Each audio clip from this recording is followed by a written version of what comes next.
Shalom keluargaku, selamat malam.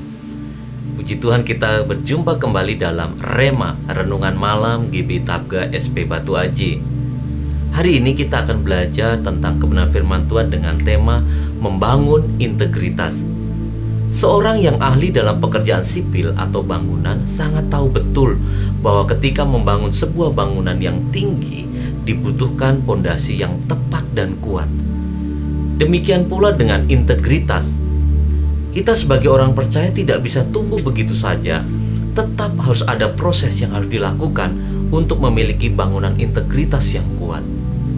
Firman Tuhan di dalam Matius 7 ayat 24-27 berkata, "Setiap orang yang mendengar perkataanku ini dan yang melakukannya, ia sama dengan orang yang bijaksana yang mendirikan rumahnya di atas batu. Kemudian turunlah hujan dan datanglah banjir, lalu angin melanda rumah itu, tetapi rumah itu tidak rubuh, sebab didirikan di atas batu. Tetapi setiap orang yang mendengar perkataanku ini dan tidak melakukannya, ia sama dengan orang yang bodoh, yang mendirikan rumah di atas pasir. Kemudian turunlah hujan dan datanglah banjir, lalu angin melanda rumah itu, sehingga rubuhlah rumah itu dan hebatlah kerusakannya." Jadi saudara, apa yang harus kita kerjakan ketika kita ingin membangun bangunan yang bernama integritas itu? Yang pertama, langkah yang harus kita lakukan adalah mendengar firman Tuhan. Bagaimana kita bisa mengetahui batasan aturan main dalam kerajaan Allah? Harus dimulai dari kerinduan kita untuk mendengar, membaca firman Tuhan.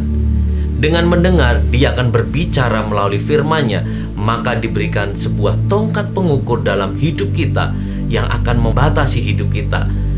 Yang kedua, melakukan firman-Nya. Setelah mendengar firman-Nya, langkah yang berikutnya adalah melakukan firman itu. Ayat yang telah kita baca memberikan gambaran yang jelas bahwa orang yang mendengar firman tetapi tidak melakukannya diumpamakan sebagai orang yang mendirikan rumah di atas pondasi pasir, di mana ketika terjadi ujian, maka rumah bangunan tersebut akan roboh. Tuhan mengumpamakan orang yang demikian dikatakan sebagai orang yang bodoh. Jadi saudara dikasih Tuhan, marilah kita bangun integritas kita di dalam Tuhan dengan banyak mendengar firman Tuhan dan melakukannya untuk kemuliaan Kristus. Selamat malam, Tuhan Yesus memberkati kita semuanya.